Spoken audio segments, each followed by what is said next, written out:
Right, చిరుబాల్ రాజు garu join అయ్యారా? Welcome to debate again.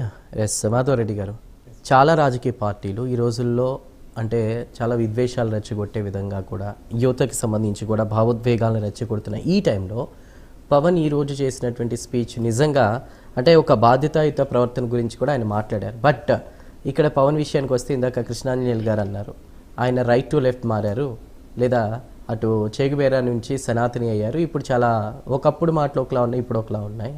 యువతను ఉద్దేశించి చేసిన ఈ వ్యాఖ్యలు కూడా ఎందుకు వక్రీకరిస్తున్నారు అనే విషయంలో ఒకటి అండి, పవన్ కళ్యాణ్ గారు కూడా ఎప్పుడు పవన్ కళ్యాణ్ గారే అండి. పవన్ కళ్యాణ్ గారు ఎప్పుడు అవకాశాల కోసం కానీ రాజకీయ లబ్ధుల కోసం కానీ మారారు. ఎందుకంటే అలా మారాలనుకుంటే పార్టీ అంటే వాళ్ళు కొన్ని వీడియోస్ కూడా ఉన్నాయి, నేను పంపిస్తానట్టుగా కూడా మాట్లాడుతున్నాను. అదే నేను చెప్తున్నాను. ఎందుకంటే మా అధినేత పవన్ కళ్యాణ్ గారు అదే రాజకీయ లబ్ధి కోసమో ఇంకేదైనా లబ్ధి కోసమో చేస్తే 12 సంవత్సరాలు వెయిట్ చేయని అవసరం లేదండి అధికారంలో రావడానికి. పార్టీ పెట్టిన వెంటనే 1 సంవత్సరము, 2 సంవత్సరాలు, 3 సంవత్సరాలు, 5 సంవత్సరాలు అధికారంగా వచ్చే అవకాశాలు చాలా ఉన్నాయి అప్పటికి. కానీ ఆయన నమ్ముకున్న సిద్ధాంతాలను, ఆయన నమ్ముకున్న ఆశయాలను, అదే భావాజాలను ప్రజల్లోకి తీసుకెళ్ళి ప్రజల్లో అవగాహన కల్పించాడు తప్ప ఎక్కడ కూడా ఆయన లెఫ్ట్ నుంచి రైట్కి ఏం మారలేదండి. ఆయన భావాజాలం అంతా ఒకటే, యువతను రాజకీయాల్లో తీసుకురావాలి, యువత భవిష్యత్తు కోసం వచ్చినాను, 25 సంవత్సరాల భవిష్యత్తు అని చెప్పారు తప్ప ఇక్కడ లేదు. ఇందాక మాట్లాడుతున్నప్పుడు సనాతన ధర్మం అండి. సనాతన ధర్మం అంటే ఏంటి అండి? తప్పేముంది సనాతన ధర్మం గురించి మాట్లాడితే? సనాతన ధర్మం ఈజ్ మన life style, living life style. మనం ఎలా ఉండాలనేది ధర్మం చెప్తుంది. మనం సృష్టి పుట్టకముందే పుట్టింది సనాతన ధర్మం. అదేంటి అంటే మనం ఎలా ఉండాలి, ఎలా మాట్లాడాలని చెప్తుంది, ఒకరికొకరు గౌరవించుకోవాలని చెప్తున్నది తప్ప ఒకరిని తిట్టండి, మతాల మధ్య విద్వేషాలు సృష్టించండి అని చెప్పట్లే. హిందువులు ముస్లిమ్స్ల మధ్య, హిందూ క్రిస్టియన్స్ల మధ్య, హిందువులు బౌద్ధుల మధ్య గొడవలు పెట్టండి అని చెప్పట్లేదు. సనాతన ధర్మం యొక్క ఇంటెన్షన్ ఏంటి? మా అధినేత పవన్ కళ్యాణ్ గారు చెప్పారు, ఇంతకుముందు ఉన్న రాక్షస పాలనలో నెయ్యి కల్తీ జరిగితే దాన్ని ప్రశ్నించడం తప్ప? చెప్పండి. అంతా ఎంతో రోజు లక్షల మంది భక్తులు దర్శనం చేసుకొని లడ్డు ప్రసాదం తీసుకునే ప్రసాదంలో నెయ్యి కల్తీ జరిగితే దాన్ని ప్రశ్నించారు. తర్వాతకి సనాతన ధర్మాన్ని ఆయన మొత్తం బోర్డు ఏర్పాటు చేయాలని గవర్నమెంట్కి రిక్వెస్ట్ చేస్తారు, ఇండియన్ గవర్నమెంట్కి. సో ఇది తప్పేముంది అంటే నేనేమంటే మంచి జరిగితే తప్ప. సనాతన ధర్మం అనేది మన భారతదేశానికి అవసరము. మన భారతదేశం సంస్కృతి సంప్రదాయాలను కాపాడడానికి సనాతన ధర్మం బోర్డు అనేది అవసరము. తర్వాతకి నీట్ పరీక్షలకు వస్తే సో ఒక దర్యాప్తు సంస్థ దాని మీద ఎంక్వైరీ చేస్తుంది, ఎవరి ప్రాబ్లంలో జరిగింది, ఎక్కడ జరిగింది దాని మీద చేసింది. కానీ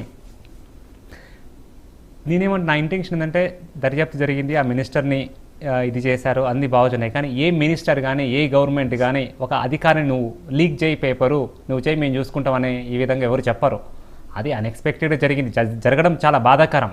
కానీ అది మోడీ గారే చేయించారు, మోడీ గారి వల్లనే జరిగిందంటే కాదు. సో డిపార్ట్మెంట్ యొక్క అన్ఫిట్ వల్ల జరిగింది. అది ఎవరైనా యాక్సెప్ట్ చేయాల్సిందే. కాకపోతే ఏ మినిస్ట్రీ కానీ ఏ ప్రైమ్ మినిస్ట్రీ కానీ మీరు పేపర్ లీక్ చేయండి అని మాత్రం చెప్పరు. నేనేమంటాను అంటే ఎక్కడ జరిగినా అదే విధంగా స్పందించాలి. ఎన్డీఏ ప్రభుత్వంలో జరిగినా, కాంగ్రెస్ ప్రభుత్వంలో జరిగినా, ఇంకేదైనా పార్టీలలో ఇప్పుడు కేరళ లాంటి ఇలాంటి కొన్ని ప్లేస్లలో కూడా జరిగినాయి. అక్కడ కూడా అదే ప్రశ్నించాలి. ఎర్రజెండా పార్టీలు గవర్నమెంట్లో ఉన్న పొజిషన్లో ఇంతకుముందు కేరళలో కూడా జరిగినాయి. అక్కడ ఎందుకు ప్రశ్నించలేదు? నేనేమంటా అంటే ఎక్కడైనా ప్రశ్నించాలి.